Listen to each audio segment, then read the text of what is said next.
Bonsoir à tous et à toutes et bienvenue dans cette nouvelle rencontre d'endroit où aller, spéciale édition Plomb. Ce soir, nous allons faire une rencontre inédite puisqu'il y a 2 auteurs et 2 libraires. Nous ne l'avons jamais fait et nous sommes heureux d'accueillir Claire Conruit. Bonsoir Claire. Bonsoir, merci de cette invitation. Alors vous, vous êtes 2 primo-romanciers. Votre roman s'appelle Mourir au monde. Il est paru pour cette rentrée littéraire. Et nous accueillons aussi Arnaud Rosan. Bonsoir Arnaud. Bonsoir à tous.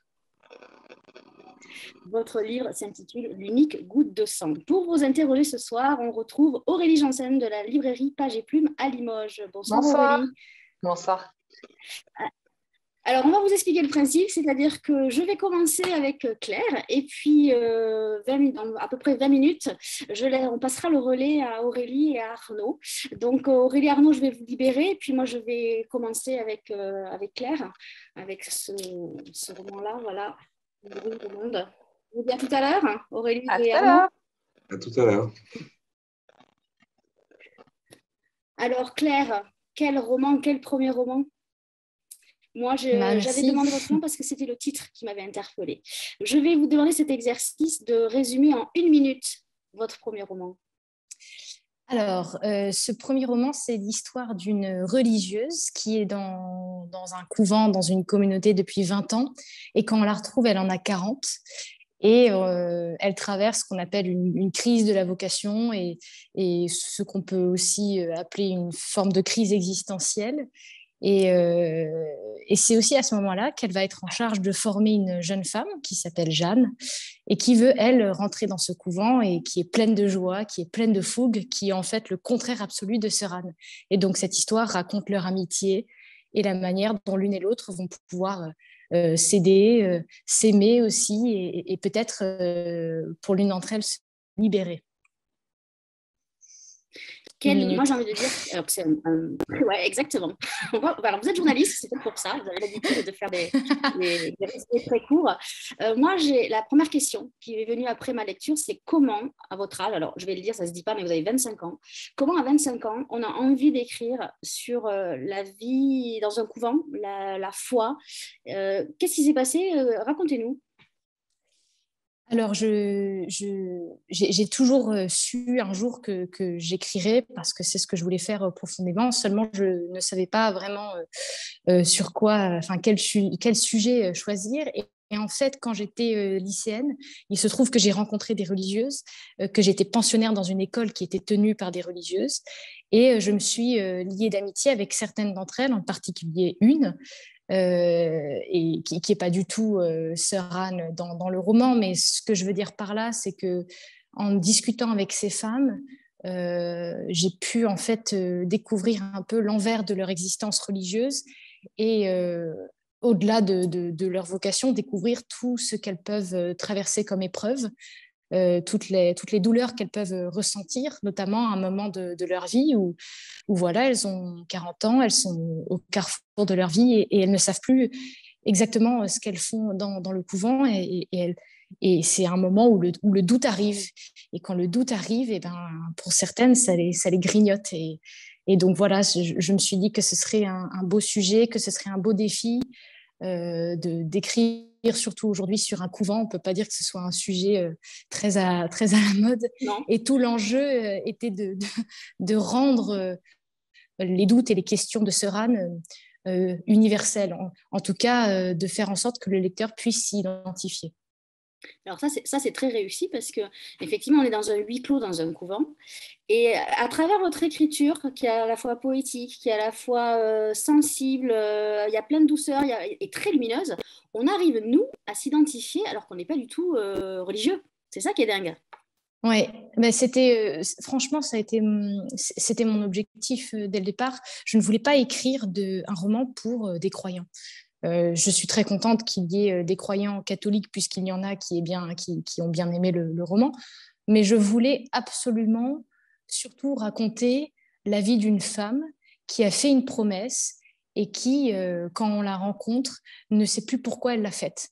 Et donc, je pense qu'on peut s'identifier d'une manière ou d'une autre. Je pense qu'on a tous connu ce moment-là où on se dit « mais qu'est-ce que je fais ici ?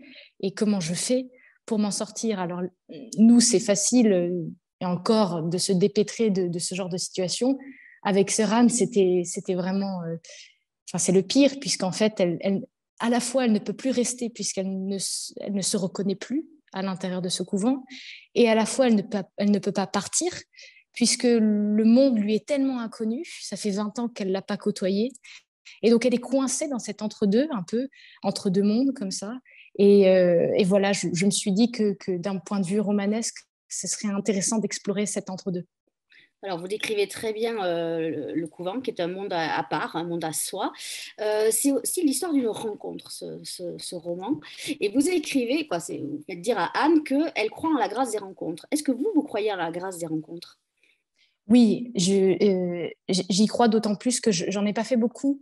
Et donc, quand ces rencontres-là arrivent, déjà, je trouve qu'on les voit venir à 1000 kilomètres. Je ne sais pas si les lecteurs ou ceux qui nous écoutent ou vous avez déjà fait l'expérience de cela, mais quand vous êtes dans une salle et que vous voyez une personne, vous ne la connaissez pas, mais vous savez que vous allez être amis. C'est quelque chose, et pour moi, c'est de l'ordre... Alors, certains appelleront ça une forme de destin, une forme de fatum ou de hasard. Certains y verront le signe de la grâce, le signe d'un Dieu peut-être qui a rapproché deux êtres. Et moi, j'ai eu la chance de vivre ça vraiment plusieurs fois, et notamment avec la religieuse que je connais. Je l'ai rencontrée, et j'ai su instantanément que nous serions amis. Alors, ce qui est dingue aussi, c'est bon, dans cette histoire d'amitié, c'est que dans ce monde du silence, finalement, il va y avoir des conversations, on va voir la naissance d'une amitié, comment elle va naître, comment elle va se construire, comment à la fin, elle va se déliter. Il y a une place très importante avec la musique. Quel rapport avez-vous avec la musique, Claire? Euh, alors, d'un point de vue personnel, j'ai toujours fait beaucoup de musique. À l'origine, je suis violoncelliste, et j'ai fait beaucoup de chant. Et justement, quand j'étais auprès des religieuses, la musique avait une place très importante. On chante pendant les offices, pendant la prière, donc. On chante aussi à l'heure récréative, on chante ensemble. C'est un moment... la musique, c'est quelque chose autour de quoi on peut se rassembler. Et en fait, dans le livre, la musique va être une forme de moyen de communication entre Jeanne et Sœur Anne. Parce qu'en fait, dans un couvent, il faut être naturellement assez pudique, assez discret. C'est pas un endroit où on peut absolument s'épancher et se confier n'importe comment de façon très abrupte, comme certaines personnes ont tendance à le faire dans le monde extérieur, entre guillemets. Et la musique est un moyen pour Jeanne de dire beaucoup de choses à Sœur Anne. C'est un moyen pour elle de lui dire son affection, de lui donner son soutien, et en quelque sorte de lui dire je suis là, je continuerai de jouer, de faire sonner mon violoncelle pour toi. Alors moi, j'ai vu des symboliques, je ne sais pas si vous allez me dire si je me trompe ou pas. Donc tous les matins, c'est c'est Jeanne qui doit accorder le piano, c'est ça? Est-ce que c'est Anne. C'est Anne Oui. qui doit accorder le piano. Est-ce que c'est pas une façon de se remettre dans l'ordre, de lui faire accorder le piano? Oui, bien sûr, Être dans le droit chemin. C'est ça, c'est l'idée. Moi, j'ai toujours été fascinée par... Alors, le piano est pas non plus, à mon avis, l'instrument qui se désaccorde le plus rapidement, mais si vous prenez des instruments comme le violon ou le violoncelle, le bois est sujet, est constamment mis à l'épreuve du temps et de la température. C'est c'est des instruments qui se désaccordent extrêmement rapidement. Et donc, j'aimais bien l'idée que Sœur Anne, comme un instrument, doit régulièrement s'accorder de nouveau à la communauté. Et donc, effectivement, vous avez tout à fait raison, c'est bien une image en quelque sorte de cela. Et après, pour le violoncelle, moi, je pensais à l'âme. Parce qu'un violoncelle, ça a une âme. Et je me suis dit, est-ce que c'est pas rapprocher ces deux âmes, finalement, c'est ça aussi la symbolique de ces deux instruments? Oui, vous avez tout à fait raison. Et le violoncelle a ceci de particulier aussi, c'est que c'est un des rares instruments qu'on embrasse de tout son corps. Enfin, vraiment, on l'étreint de ses bras, de ses jambes, on le pose contre son buste. Tout le corps vibre entièrement quand on en joue. Donc, le violoncelle a un aspect charnel qui est interdit, en fait, dans un couvent. mais pas, voilà, il n'y a rien de sulfureux, mais le violoncelle est un moyen en quelque sorte pour Jeanne de toucher Seuran, de lui prouver sa présence presque charnelle. Et l'autre particularité du violoncelle, c'est qu'on dit souvent que le son du violoncelle est un son qui se rapproche le plus de la voix humaine. Et donc, c'est encore toujours cette idée que par la voix du violoncelle, Jeanne parvient à parler à Seuran. Alors, moi, je voudrais qu'on revienne sur une phrase que j'ai notée qui est page 112, plus exactement. C'est Sœur Anne qui parle à Jeanne et qui lui dit « Je crois qu'à vos côtés, j'ai appris à me quitter ». Qu'est-ce que ça veut dire, j'ai appris à me quitter? Je crois que quand une amitié arrive à son moment le plus pur, ou au moment le plus fort d'une amitié, c'est le moment où on se donne complètement à l'autre, où l'on pense davantage à l'autre qu'à soi. Donc c'est une forme de mort à soi-même. C'est un don tellement absolu qu'on s'oublie en cours de chemin. Et en fait, la raison pour laquelle Sœur Anne dit cela à Jeanne, en fait, c'est un moyen aussi de lui dire peut-être que pendant des années, je m'étais trop préoccupée de mon sort, je m'étais trop enfermée dans ma douleur, et grâce à vous, en fait, j'ai réussi à quitter cette partie-là de moi pour aller vers la lumière que vous m'avez offerte. Donc, c'était ça le sens de cette phrase. Il y a quand même une grosse maîtrise du sujet qui est quand même, c'est le roman de la maturité, j'ai envie de dire quelque part. C'est un premier roman, on a l'impression que c'est assez incroyable, hein. Je crois qu'il n'y a pas que moi qui pense ça. Comment vous avez fait est-ce que vous avez fait relire à des religieuses votre roman ou pas du tout? Non, j'ai fait relire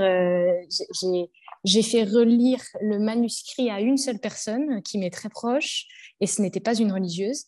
Et non, j'ai écrit ça. Enfin, je voulais vraiment et je me mettais tellement de pression moi-même, en fait, parce que je voulais être absolument juste et très lucide sur le sujet, parce que moi, j'ai un infini respect pour ces femmes et je trouve que leur vie est très, très belle. Et en même temps, il fallait être très lucide sur le fait qu'elles comportaient beaucoup de douleurs, beaucoup d'épreuves. Et donc, en fait, j'avais peur un peu de m'éparpiller, de trop écouter d'éventuels relecteurs. Donc, je l'ai vraiment écrit toute seule dans mon coin, et je l'ai fait relire à une seule personne avant de l'envoyer, quoi. Moi, je me suis demandé si vous n'étiez pas allé faire une retraite dans un couvent, parce que ça peut arriver, parce que pour être aussi imprégné de la vie religieuse on a vraiment l'impression d'y être dans ce couvent, d'entendre les silences, les portes qui claquent, et puis ce murmure, parce qu'en fait, leur discussion, c'est comme un murmure qui vient briser ce silence. Et Oui. ça, c'est quand même une belle performance. En fait, j'étais pensionnaire là-bas, donc en fait, au bout d'un moment, on n'avait pas exactement le même rythme de vie, mais on pouvait assister à leurs prières. En fait, très naturellement, on finissait quand même par avoir pas le même rythme, mais les mêmes journées, ou alors on éprouvait les mêmes silences. En tout cas, on vivait dans le même lieu. Et donc, en parallèle, j'ai fait des retraites là-bas, qui là, pour le coup, étaient encore plus silencieuses que quand j'étais lycéenne, parce que vraiment tout mon temps était consacré à les écouter, à prier avec elles. Et en fait, moi, je remarquais à chaque fois que j'étais davantage fascinée par ces femmes que, d'un point de vue, personnellement, je suis croyante, mais je me souviens avoir été très marquée par ce lieu du silence, par ces femmes de silence. Et puisque c'est silencieux, c'est tout naturellement que le moindre murmure s'entend, puisqu'il est rare. Alors, on va revenir sur ce magnifique titre, Mourir au monde. Mourir au monde, c'est quand on a la vocation, c'est-à-dire qu'on quitte la vie normale et on renaît au service de Dieu. C'est ça, hein, Oui, c'est ça. C'est en fait mourir au monde. C'est pas du tout de moi. C'est une expression. C'est une formule qui revient régulièrement, qui désigne vraiment le fait que quelqu'un quitte la société des hommes pour se donner à Dieu.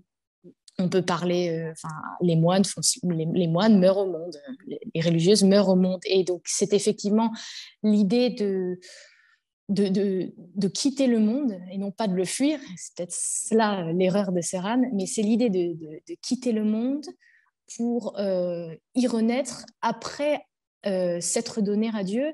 s'être donné à Dieu, pardon, et après avoir formulé la promesse de vivre au nom de Dieu.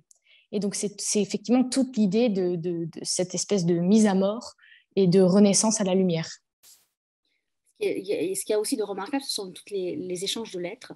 Et pour ceux qui nous regardent, je ne vais pas dévoiler, mais la fin est quand même est très belle. C'est une dernière lettre. Je vous engage vraiment à aller, si vous ne l'avez pas fait, à aller acheter Mourir au monde, juste, ne serait-ce que pour la lettre de fin, qui est quand même...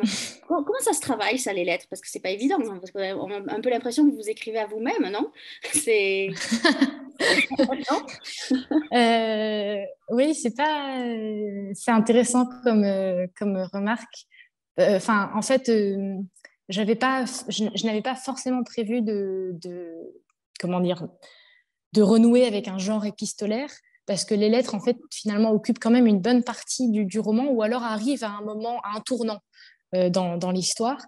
Les lettres étaient importantes parce qu'en fait, c'est le seul moyen de communication possible entre les deux femmes.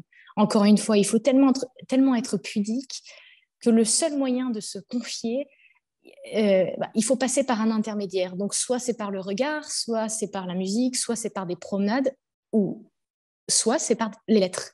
Et les lettres, évidemment, sont très douloureuses, notamment celle de Sœur Anne, parce que, et je pense que tous ceux qui ont écrit des lettres comprennent, il y a une forme de... Je trouve que la lettre nous permet d'écrire beaucoup de choses, et parfois des choses vraiment très intimes, voire à la limite, un peu impudiques. Et en cela, c'était important parce que ça faisait avancer l'histoire et ça nous faisait un peu plus découvrir les douleurs que Sœur Anne ressentait. Et la lettre finale, oui, je l'ai vraiment écrite. J'ai écrit le roman de façon chronologique, donc la lettre finale est vraiment arrivée à la fin. C'est la dernière chose que j'ai écrite, et en fait, j'avais vraiment besoin de clore cette histoire, de clore un peu cette amitié. Et voilà, du coup, j'ai écrit cette lettre. Je suis contente qu'elle vous ait plu. Non. Mais c'est un un très beau roman sur donc l'amitié, sur la vocation, sur le don de soi. Il y a aussi la souffrance, la solitude. Il y a plein de sujets, hein, dans votre roman, et tout ça est d'une justesse. Mais pour un premier roman, j'ai envie de dire bravo, vraiment félicitations. En tout cas, moi, j'ai beaucoup aimé. Alors, on va pas trop dépasser, on va pas trop dévoiler, parce que alors c'est un roman qui est court. Il fait 156 pages. Je tiens bien à le signaler. Alors, c'est pas parce qu'il est court que voilà, non, il est puissant, il y a plein de choses, il est très beau, il est très poétique, vous avez une très belle écriture. Merci Donc beaucoup. vraiment, je ne veux pas dévoiler parce qu'il y a des choses qu'on ne peut pas dévoiler. En tout cas, c'est une amitié qui va aussi les dépasser quelque part, si je peux me permettre le commentaire. Tout à fait. C'est un très très beau livre. Donc voilà, je vous le remontre et je le remontrerai tout à l'heure, Mourir au monde. Si vous le voulez bien, Claire, on va laisser revenir Arnaud et Aurélie, et puis nous, Mais bien on sûr. reviendra à la fin pour les questions. Aurélie, Arnaud, je ne sais pas si vous êtes toujours là. On est revenu. Eh bien, on vous laisse. C'est à vous. Merci beaucoup. Alors, moi, je reçois du coup Arnaud Rosan pour son livre L'unique goutte de sang, le deuxième primo-romancier de cette soirée. Et on va changer pour le coup d'univers complètement et au niveau de l'histoire, puisque Arnaud, vous nous emmenez en fait dans un roman qui se passe aux États-Unis au début du XXe siècle, dans les années 1917-1920. Donc aux États-Unis et plus particulièrement dans le Tennessee, on va partir à la rencontre d'un jeune homme qui se nomme Sidney, un jeune homme noir. Est-ce que je peux vous laisser présenter ce jeune homme et sa famille, s'il vous plaît? Oui, alors, donc bonsoir à nouveau à tout le monde. Donc effectivement, il s'agit de Sidney, un jeune adolescent noir. Alors pour le présenter par rapport à l'intrigue, il faut d'abord présenter, je pense, les deux jeunes filles blanches dont il croise le chemin régulièrement lorsqu'elles rentrent de l'école. Ça se passe effectivement dans le Tennessee, donc on est dans une ville grande ville du Tennessee qui s'appelle Chattanooga et dans les environs de cette ville.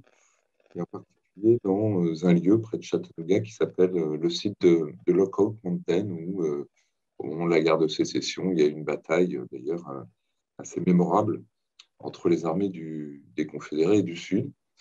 Et donc, eh bien, ces jeunes filles ont l'habitude de croiser ce jeune adolescent noir et sont prises dans une sorte je dirais, à la fois de désir, mais aussi de répulsion, puisqu'elles sont élevées dans la terreur du noir. Donc, le noir, c'est une personne qu'il ne faut pas approcher, mais elles ne peuvent pas non plus s'empêcher d'être prises par une sorte d'attraction, quoi. Et puis, un jour, elles le voient se baigner dans une sorte de lac, et puis là, le désir est encore plus fort, sa nudité.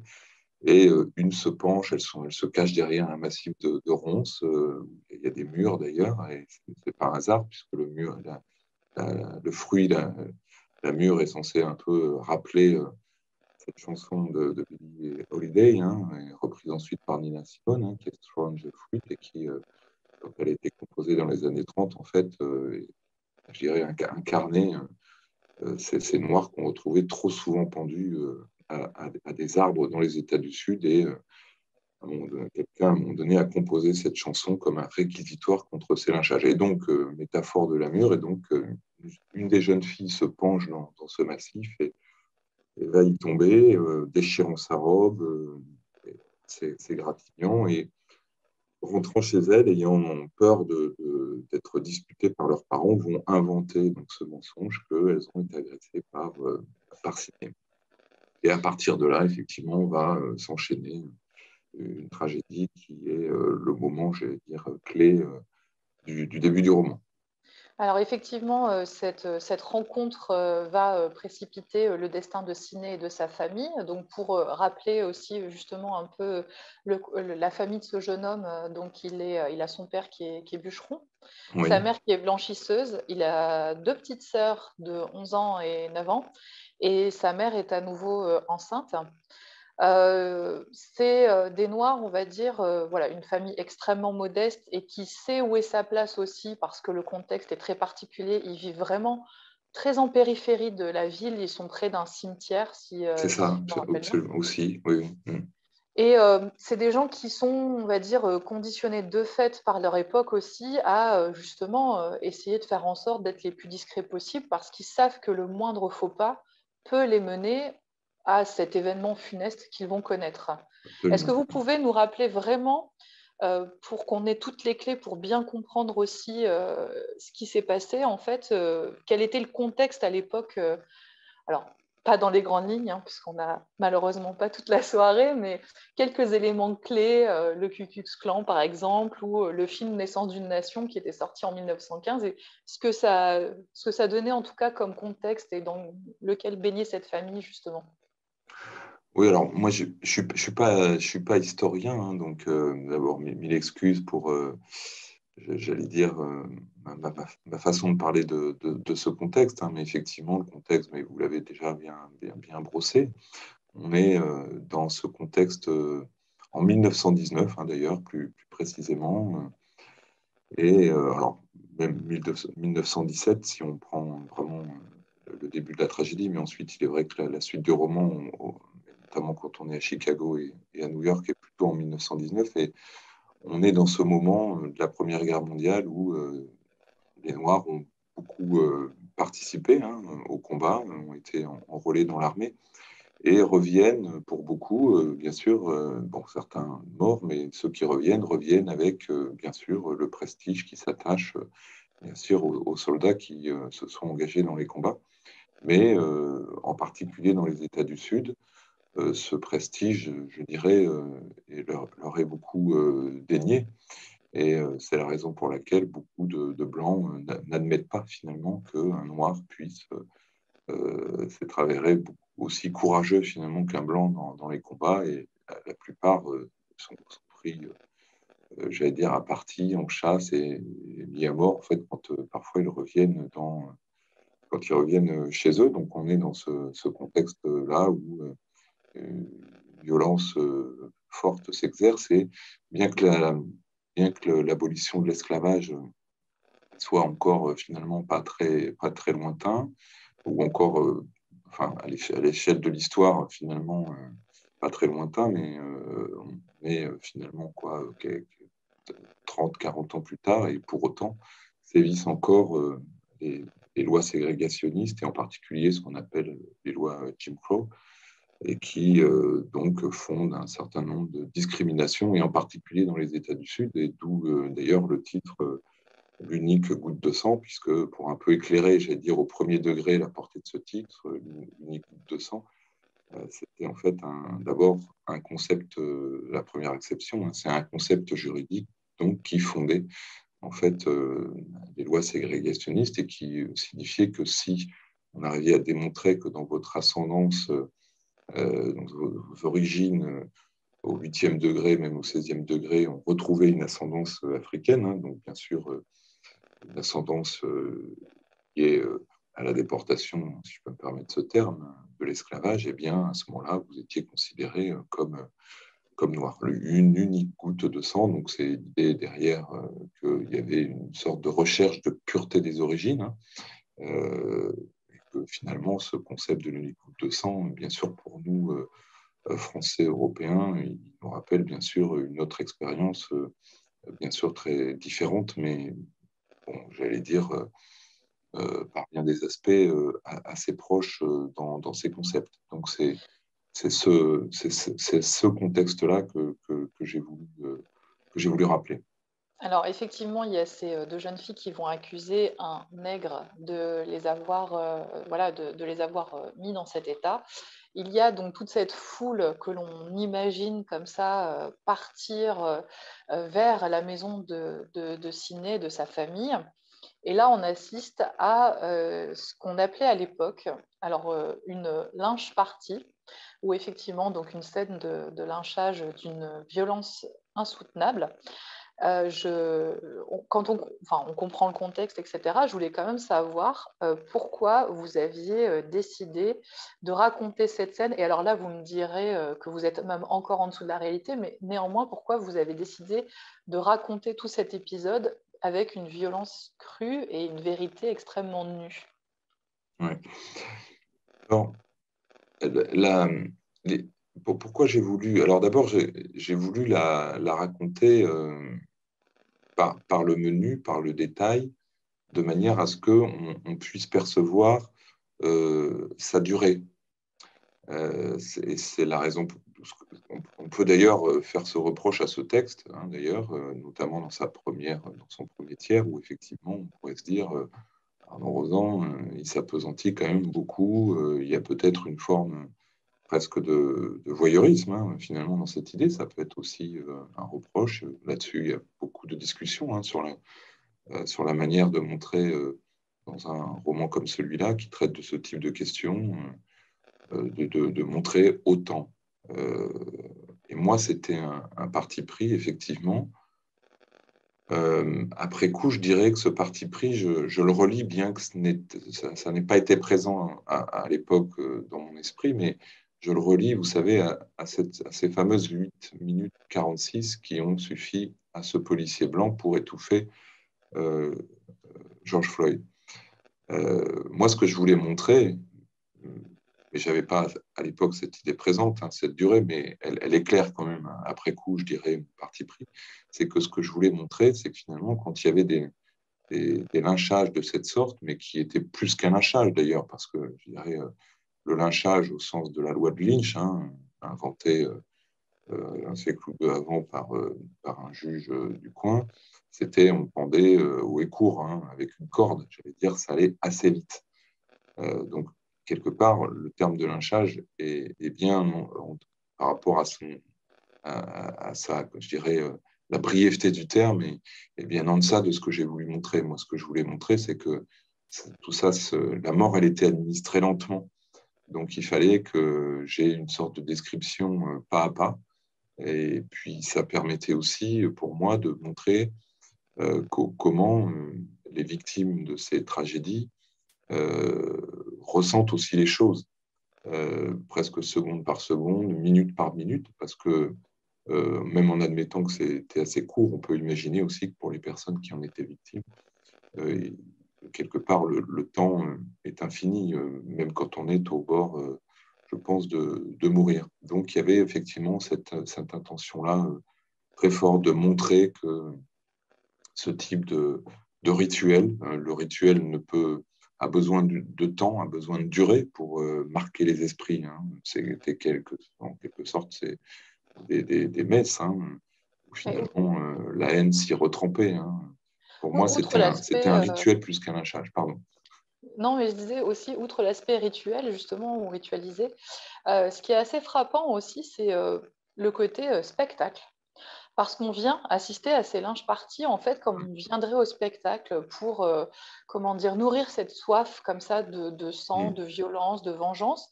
Il y a, parmi cette scène, justement, vous racontez quelques détails, notamment le fait que, par exemple, il y ait des photographes qui viennent faire des photos de ces scènes-là, pour après les revendre sous forme de cartes postales, par exemple, ou qu'il y a même des trafics de membres des personnes qui ont été lynchées et qui se vendent leurs d'enchères obscures comme ça, qu'il y a des gens qui collectionnent ces choses-là. Enfin, alors bon, voilà, je connaissais un peu l'histoire des États-Unis, mais je ne connaissais pas ces détails-là.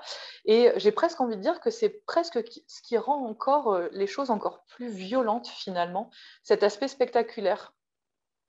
Ah oui, vous avez bien relevé cette dimension-là qui pour moi était effectivement importante, c'est-à-dire que ça montre qu'on n'était pas face à des événements qui ne réunissaient que quelques illuminés du Ku Klux Klan. Tout à l'heure, vous avez dit cette atmosphère du Ku Klux Klan, mais justement, c'est ça qui m'intéressait dans cette affaire que j'ai découvert en fait aussi, hein, parce que je précise que je ne suis pas non plus un historien ni un spécialiste de ces questions. Aussi, à un moment donné, le sujet s'est un peu imposé à moi, mais bon, ça, je fais une digression. Mais effectivement, le côté spectacle est inhérent à l'idée que les foules allaient bien au-delà de quelques illuminés, c'est-à-dire que quelque part, il y a des photos d'ailleurs qui le montrent hein, très précisément. Il y a même des tableaux qui ont été réalisés là-dessus, où eh bien, ces foules sont composées de parents qui viennent avec leurs enfants juchés sur leurs épaules. Il y a des personnes âgées, enfin, il y a toute génération confondue,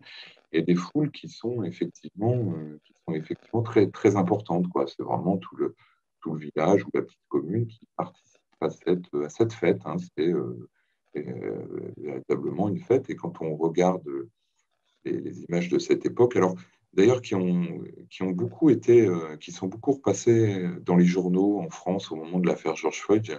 L'affaire George Floyd, d'ailleurs, a fait surgir finalement quelque part toute cette connaissance que je pense qu'en tant que Français européens, nous n'avions pas nécessairement. Oui, vous avez vraiment raison d'insister sur cet aspect participation à quelque chose de festif.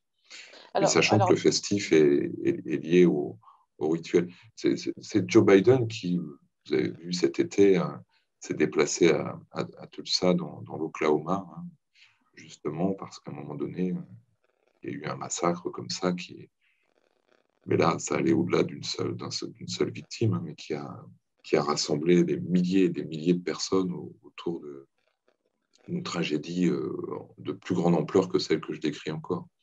Alors, dans le roman, il y a donc toute cette première partie, on va dire, qui effectivement raconte tout cet épisode. On va suivre ensuite Sidney après cet épisode. On va continuer à le suivre au gré de ses pérégrinations, si on peut dire. D'abord dans un hôpital où il va être recueilli pour être soigné. Puis ensuite, on va continuer à suivre son chemin. En suivant son chemin, on va suivre justement aussi des épisodes importants de l'histoire des États-Unis. On va croiser notamment l'Underground Railroad, dont Colson Whitehead avait déjà parlé dans un roman qui était magnifique, qui était sorti chez Albin Michel. Et donc, vous rappelez aussi cet épisode qui est très important aussi dans l'histoire des Noirs aux États-Unis. Et puis, on va avancer un peu plus et vers un côté, j'ai envie de dire, un peu plus lumineux, parce que, bon, même si c'est une histoire qui est extrêmement douloureuse, il n'y a pas que des épisodes douloureux dans l'histoire de Sidney. Il fait aussi des rencontres qui sont très importantes dans sa vie. Et il y a deux aspects qui sont aussi importants dans le livre. Vous l'avez un tout petit peu évoqué, il y a l'art qui est très présent dans le livre.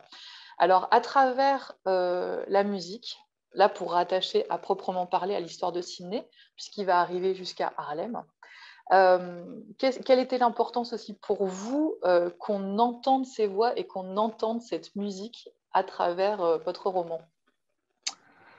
Alors, c'est pour moi l'aspect presque, enfin, essentiel, en fait. C'est vrai que quand on parle du roman, on me ramène souvent à ce qui vient d'occuper nos premiers échanges. Mais c'est vrai qu'une fois passé ça, ce que j'avais vraiment à l'esprit, c'était d'essayer de montrer en quoi pouvait consister en quelque sorte une sorte de troisième voie dans la lutte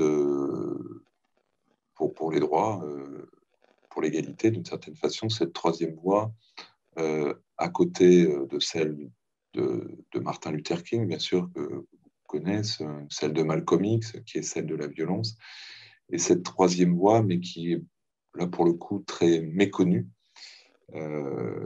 sans doute parce que après-guerre, elle est peut-être moins vivante que au moment de l'entre-deux-guerres, et qui s'est incarnée notamment par ce mouvement de l'Harlem Renaissance. Dans les années 30, surgit un mouvement artistique, poétique, littéraire, qu'on appelle le mouvement de l'Harlem Renaissance, qui a réuni un ensemble d'artistes, bien sûr afro-américains, bien souvent dont les parents, première ou deuxième génération, avaient connu l'esclavage, et qui, en fait, en rassemblant leurs talents, ont créé des œuvres, je dirais, un peu totales, mobilisant à la fois le talent littéraire, poétique, hein, comme Langston Hughes ou Kunti Cullin, mais aussi des peintres qui venaient illustrer un certain nombre d'ouvrages, de poésie, de poèmes, et qui parfois, même ces poèmes, pouvaient beaucoup s'inspirer de la rythmique de la musique, et en particulier de la rythmique du blues, ou s'inspiraient beaucoup des chants d'esclaves.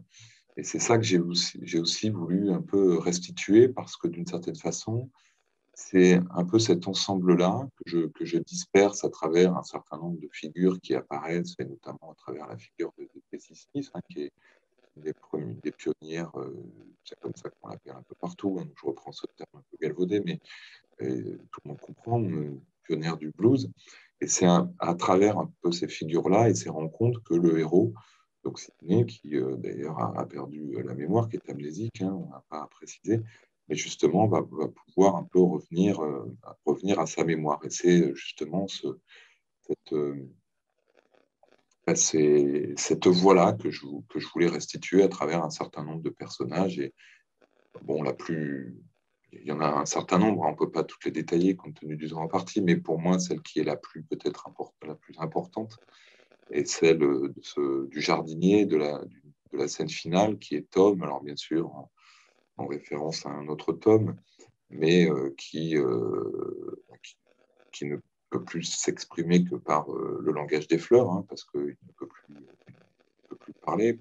Bon, ça, c'est le roman qui raconte ce qui lui est arrivé lui aussi, mais qui ne peut plus parler que par ce langage des fleurs, et le langage des fleurs étant bien sûr le langage poétique, hein, d'une certaine façon.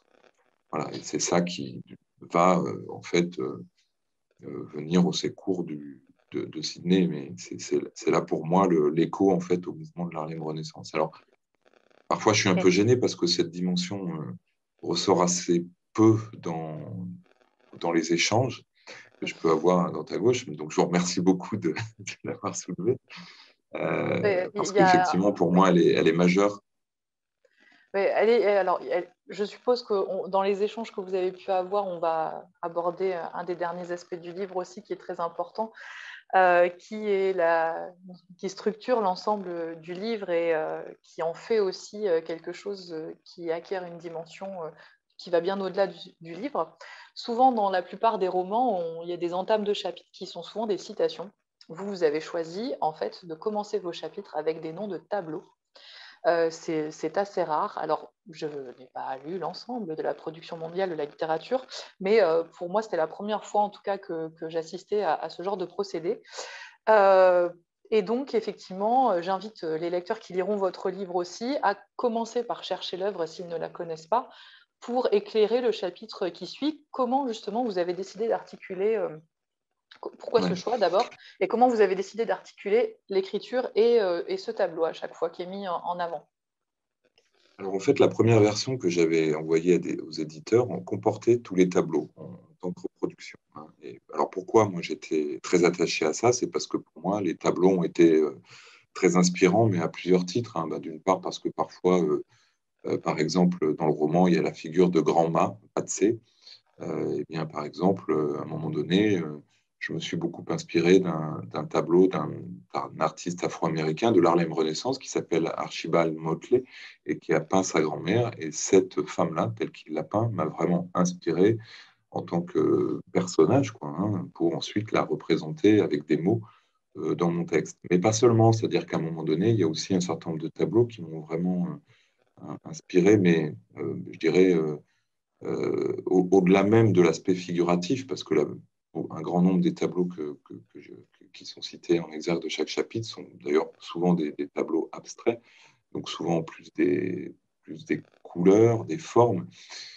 Et c'est ce langage-là pictural que j'ai parfois essayé de reprendre aussi dans mon texte. Par exemple, tout au début, j'ai un certain nombre comment dirais-je, de passages sur la description du feu, sur la description aussi, donc la réversibilité du feu avec,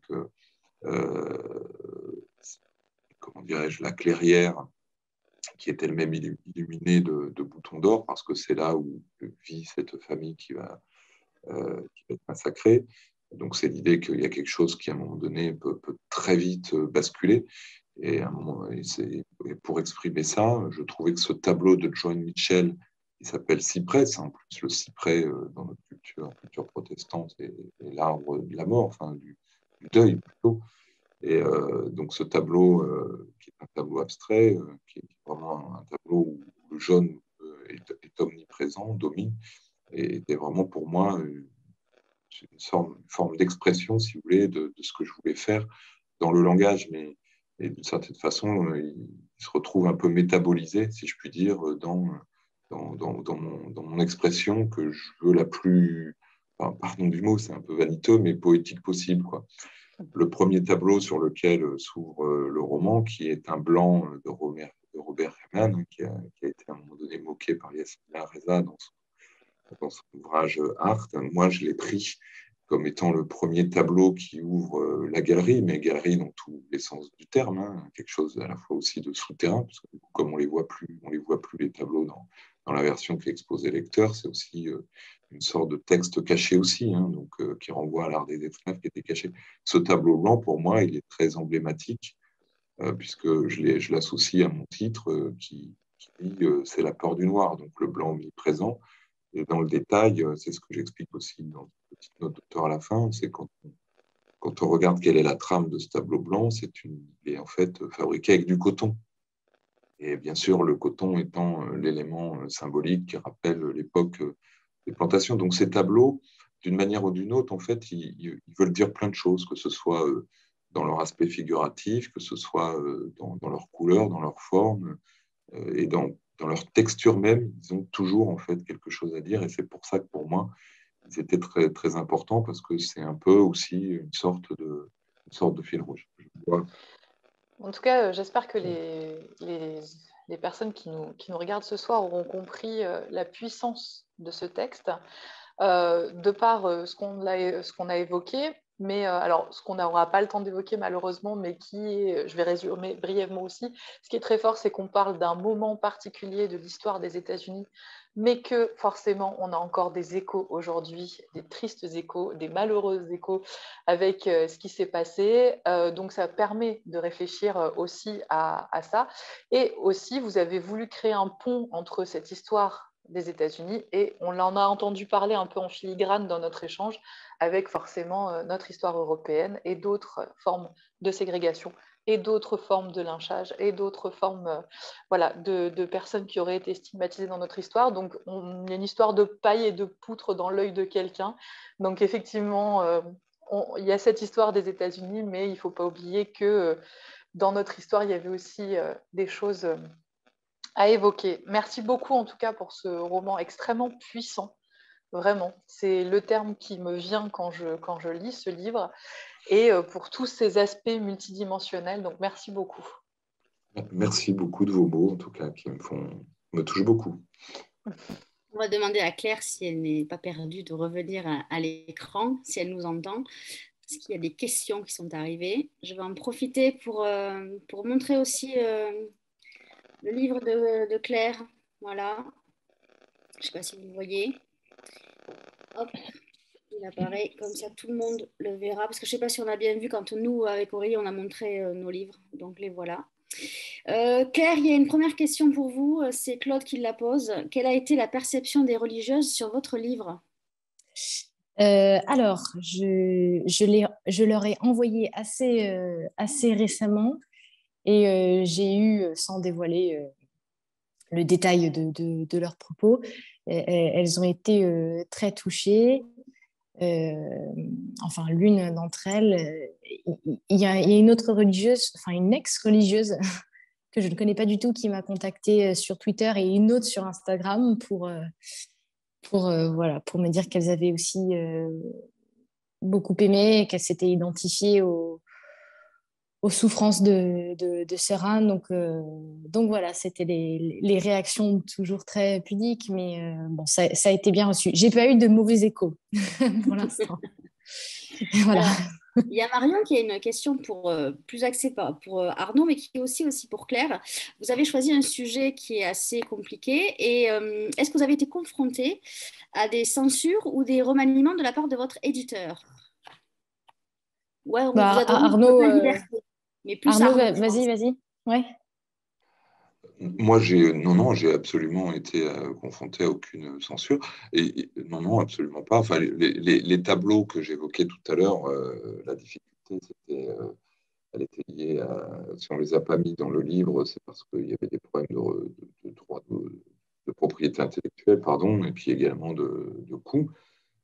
Mais c'est pas grave parce qu'au fond, ça permet aussi de, le- de, de faire en sorte qu'ils sont un peu enfouis et puis qu'il faut aller les chercher. Puis en plus, ça pose pour moi la question de la représentation, puisque bon, on n'a pas évoqué, on n'a pas le temps, mais l'histoire de l'appropriation. Et derrière, ça me permet aussi d'aborder à travers les questions de représentation comment on représente la souffrance, la douleur, de l'aborder en creux et quelque part par l'absence des tableaux. Donc cette absence me sert en fait d'une certaine façon. Et vous, Claire, pas de censure? On va dire non, ça, on ne peut pas le dire parce que non. Non, ça aurait été étonnant parce que je pense qu'Arnaud et moi, nous avons la même éditrice. Donc, Ouais, c'est quoi le genre? donc c'est pas son genre. Et non, pas du tout. Bon, moi, il n'y avait pas de tableau. Non. Au contraire, enfin, je ne sais pas ce que tu en penses, Arnaud, mais notre éditrice, qui s'appelle Céline Toulouse, est d'abord une lectrice extrêmement fine, et ce, quel que soit le sujet. Et une lectrice et une éditrice très à l'écoute de ces auteurs. Enfin, en tout cas, pour ma part, et je suis sûre que pour Arnaud, c'était la même chose, c'est vraiment ce que j'ai ressenti. C'est quelqu'un qui m'a accompagnée, qui a eu des remarques très justes que sur certains remaniements à opérer, qui m'a encouragée quand je doutais sur certains passages. Donc non, c'était le contraire absolu de la censure. Ouais. Non, mais c'est vrai que c'est marrant. Moi, souvent dans mes proches, on pose cette question. Il y a un peu cette idée que quand on passe un texte et qu'il est retenu, ensuite il passerait au tamis et puis qu'on aurait affaire à des coupes un peu sombres et violentes. C'est-à-dire que J'ai été frappé que c'est au contraire tout l'inverse. Moi, tout le travail qui a été fait par Céline et l'équipe, il a été fabuleux. Moi, j'avoue que c'est le meilleur moment depuis qu'on a signé. Cette période qui a duré un mois et demi. Et pour moi, c'est vraiment la période la plus heureuse une fois qu'on a eu signé, quoi. Enfin, ce travail d'orfèvrerie avec Céline et l'équipe, pour moi, on ne peut pas imaginer à quel point j'ai été heureux à ce moment-là, vraiment. Non, parce que vous avez choisi des sujets quand même qui ne sont pas les plus faciles pour des premiers romans. Vous êtes donné une difficulté maximum quand même, parce que vous arrivez avec des sujets qui sont puissants. Des sujets, alors, le sujet d'Arnaud, on l'a peut-être plus vu en littérature que celui de Claire, mais voilà, je pense que c'était dans ce sens-là aussi la question. D'ailleurs, vous avez posté vos manuscrits, comment vous avez fait pour trouver Céline Toulouse? Ou c'est elle qui a dit je veux ces textes-là? Vous le savez ou pas? Arnaud, t'as envoyé ton texte, toi, hein, c'est Alors ça? moi je l'ai envoyé par la poste, et d'ailleurs, voilà, oui, il a été envoyé par la poste. J'ai une preuve. Enfin, en l'occurrence, par la poste, s'agissant de plomb, ça n'a plus beaucoup de sens, puisqu'en fait, la poste est une plateforme de matériel, mais c'est pareil. Moi, j'ai beaucoup moins de mérite en ce sens-là qu'Arnaud parce que je connaissais une dame qui s'appelle Sophia Begana, qui est chez Editis, qui est en charge des presses de la Cité, si je ne me trompe pas. Et en fait, je ne la connaissais pas, mais on se suivait sur Twitter. Et en fait, je lui ai écrit à l'époque, elle était directrice de Plomb, et je lui ai demandé, voilà, je me suis présentée, je lui ai dit que j'avais fini d'écrire un manuscrit, et je lui ai demandé si je pouvais lui envoyer, enfin si ça l'intéressait, et si oui, si je pouvais lui envoyer. Et donc, elle a dit oui, et entre-temps, elle l'a également remis à Céline Toulouse, qui à l'époque était en charge de la collection Belfond. Et entre-temps, elle est passée chez Plomb. Donc, c'est comme ça que ça s'est fait pour moi. Voilà. Claude demande à Arnaud s'il a lu La couleur des sentiments de Kate Stockett. Eh ben non, je connais Ah, le livre, ça fait partie des choses encore à lire, mais malheureusement, j'ai pas encore lu, mais on m'en parle beaucoup. Mais non, non, je pense qu'il va devenir un classique parce que c'est assez souvent que ce livre est évoqué. Et si je peux lever la main, et du coup, celui de Colson Whitehead sur l'Underground Railroad, vous l'aviez lu du coup? Oui, oui, enfin j'allais dire bien sûr, pardon, c'est maladroit, mais oui, oui, je l'ai lu, et j'ai été très marqué par ce livre. Euh, et quand j'ai écrit, je pense que d'ailleurs ça fait sans doute un peu partie des éléments déclencheurs un peu cachés, mais qu'on est incapable de deviner soi-même quand on s'attaque à un sujet, parce que c'est pas quand on me demande pourquoi t'attaquer à ce sujet, je suis pas, un peu toujours un peu de peine à répondre. Je me suis pas réveillé un matin en disant que je vais écrire là-dessus.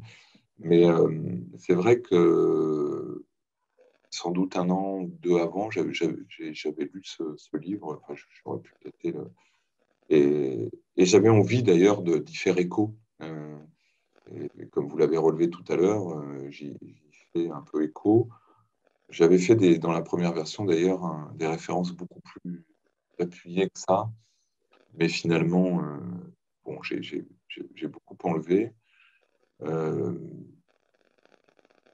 je ne sais pas si vous l'avez deviné, mais dans le personnage, le père d'Alma, enfin de la jeune aveugle, en réalité a des ressemblances, si vous regardiez de près, troublantes avec en fait l'histoire d'Harriet Tubman, qui était l'initiatrice de ce réseau. Et la ressemblance, le clin d'œil que je fais, c'est notamment la chevelure. À un moment donné, j'insiste beaucoup aussi sur la chevelure, qui à un moment donné, je fais dire à la jeune coiffeuse avant qu'il lui coupe ses cheveux, mais attention, ça peut te protéger. Il faut savoir qu'Harriet Tubman, à un moment donné, a échappé à la mort parce qu'elle s'était laissé pousser ses cheveux, mais avec une telle densité qu'un jour, il y a un blanc qui lui balance un peson, là, vous savez, qui sert à équilibrer les balances dans les épiceries. Il lui balance ça sur la tête, et en fait, c'est l'épaisseur de ses cheveux qui, en fait, a amorti le choc et qui lui a permis enfin, c'est ce qu'elle raconte, en fait, en tout cas dans sa biographie, et qui lui a permis d'éviter d'avoir le crâne fendu. Mais sauf qu'elle a peu le crâne fendu, mais elle a toujours dit dans sa bio qu'il en est résulté en fait un traumatisme à vie, que parfois elle avait des visions, des fois des évanouissements, etc. J'y fais pas mal référence à ça, mais c'est vraiment une référence très, très, très, très enfouie, et je pense que Seuls ceux qui connaissent vraiment. Le problème, c'est que des fois, on est très content des clins d'œil qu'on met, mais on est les seuls à les comprendre. C'est un peu le problème. Et après, on est déçus, on se dit, ben mince, c'est juste une histoire de noir qui se fait lyncher comme un couillon au détour d'un bois. Et bon, c'est comme ça. Très rapidement, parce qu'on va être pris par le temps, comment s'est passée votre rentrée littéraire? Parce que premier roman, arrivé dans une rentrée littéraire, ça a fait quelque chose? Ça faisait peur ou pas du tout? Vous êtes... Alors, vu les sujets que vous avez choisis, je pense que vous pouvez y aller dérouler. Ou non? Comment ça s'est passé? Euh, Moi, j'avais quelques craintes vis-à-vis du sujet. En fait, j'avais peur d'être un peu à côté de la plaque, étant donné la thématique, quoi. D'habitude, les premiers romans, c'est quand même souvent beaucoup d'autofiction, d'histoires d'amour, de couple, de famille, ou alors des romans d'apprentissage. Et le mien ne s'inscrivait pas directement, en tout cas, dans ces thématiques-là. Et je m'étais dit, en plus, il y a un aspect religieux. Donc, bon. Et finalement, et c'était une belle surprise, j'ai eu vraiment une belle couverture médiatique. Et j'ai eu de la presse de droite comme de gauche qui s'est intéressée au roman et qui en a fait une chronique. Et ça m'a beaucoup touchée.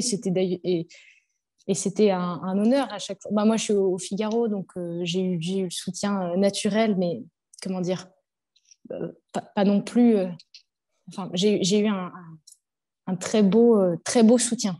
Et un soutien très sincère qui m'a beaucoup touchée. Et à côté, j'ai eu une belle interview chez France Culture. J'ai eu une belle critique, enfin quelques belles recensions dans l'IB, dans l'Obs. Donc voilà, c'était à chaque fois, c'était vraiment, enfin j'étais contente. Voilà. Vous, Arnaud, ça s'est bien passé? L'appréhension? Oui, comment dirais-je, ça s'est bien passé, c'est le passé composé. Donc, bon, moi, j'espère que le livre a encore un beau futur devant lui. Et Et on le souhaite, et je pense on que n'est pas, oui. on n'est pas encore au passé. Mais non, enfin, j'avais pas d'appréhension particulière. Moi, vous savez, je suis déjà, j'estime un peu miraculé hein, de pouvoir publier un roman. Et puis ensuite, Claire parlait d'une belle couverture médiatique. Moi, la couverture médiatique, pour l'instant, bon, Ça va arriver. je chausse un peu mes lunettes et mes jumelles pour essayer de l'apercevoir. Cette rencontre va tout changer ce soir, je pense. Ça va arriver. J'en suis sûr. Allez en librairie, allez à Limoges, je sais pas, j'ai plus, me voir Aurélie, elle vous conseillera le livre, donc l'unique goutte de sang d'Arnaud Rosan et Mourir au monde de Claire Conruit. Les deux. Je vais vous remercier d'avoir été avec nous ce soir. Nous, on se retrouvera mardi prochain. Attention pour une soirée où le débat va être intéressant. Nous allons recevoir Arnaud Vivian, qui a écrit un essai sur la critique. Non, vous ne revenez pas en deuxième semaine. De la critique. Donc, je pense qu'il va y avoir débat. Ça risque d'être intéressant. Donc, ça sera mardi à 19h. Un grand merci Claire d'avoir été avec nous ce soir. Merci à vous. Un grand merci Aurélie pour cette double animation finalement qui s'est bien déroulée. Donc voilà. Donc allez en librairie, allez lire ces deux primo-romanciers qui vont compter et on a hâte de vous voir dans le prochain maintenant. Je ne vous mets pas du tout la pression, hein. Mais voilà. Merci à toutes. Et merci aux éditions Plomb de nous avoir fait confiance. Merci beaucoup. Bonne soirée.